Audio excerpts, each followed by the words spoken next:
আমার সঙ্গে এই মুহূর্তে রয়েছেন বিজেপির আরামবাগ সাংগঠনিক জেলার সভাপতি বিমান ঘোষ। বিমানবাবু, সরকারি জায়গাতে ফ্ল্যাগ ফেস্টুন রাজনৈতিক প্রচার তো করা যায় না, তা সত্ত্বেও আপনাদের দেখা যাচ্ছে যে বিডি অফিসে আপনাদের কর্মসূচির সিম্বল।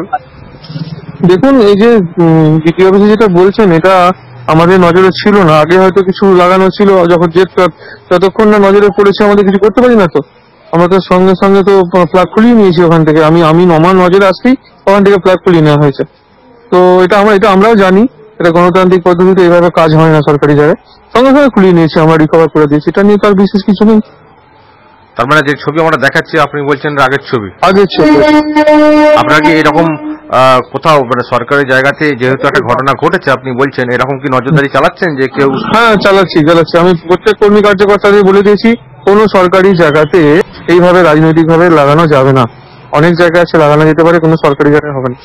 তো যথারীতি কর্মীরা তাদের কথা শুনে কাজ করে যাচ্ছে, অসুবিধা নেই। বিমানবাবু, আপনাদের আর তো মাত্র কয়েকটা ঘন্টা, তারপরেই আপনাদের নেতা আসছেন বিপ্লব দেব। এখনো পর্যন্ত অনুমতি নিয়ে কোনো সমস্যা হয়েছে? না, অনুমতি নিয়ে সমস্যা কিছু ছিল না। আগে পরের ব্যাপার ছিল। অনুমতি পত্র আমরা পেয়ে গেছি, হাতে চলে এসেছে। ঠিক আছে, তো আর কোনো সমস্যা নেই। এখানে প্রোগ্রাম হচ্ছে, কর্মীরা যুদ্ধমুখী একদম তৎপরতায় কাজ চলছে। প্রায় 300 কার্যকর্তা আমার এখানে মাঠের মধ্যে আছেন, চারদিকে ছড়িয়ে ছিটিয়ে আছেন, সব কাজের মধ্যে আছেন। তো একদম কাজ ফুলফিল ভাবে চলছে। কত লোক হবে কালকে? দেখুন, ওই যে আপনাকে আমি কালকেও বলেছিলাম, আজকেও আবার একই কথা বলছি। লোক দেখুন, আমার কর্মী যারা আছেন তারাই মাঠ ভরিয়ে দেবে।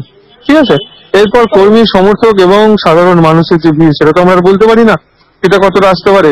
তবে মানুষের মধ্যে যথেষ্ট উৎসাহ আছে, লোক সংখ্যা মাঠ ছুপছে যাবে এটা বলা যায়।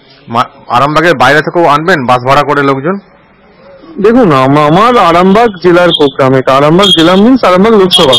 আমার যেটা দায়িত্ব আছে, আরামবাগ লোকসভা টোটাল লোক থাকবে, এর বাইরে কোনো লোক আসবে না। ওকে, কিন্তু আপনারা যখন এই কর্মসূচি নিচ্ছেন, ফ্ল্যাগ ফেস্টুন লাগাচ্ছেন, তখন দেখা যাচ্ছে আরামবাগেও তৃণমূল কংগ্রেস ফ্ল্যাগ ফেস্টুন লাগানো শুরু করেছে।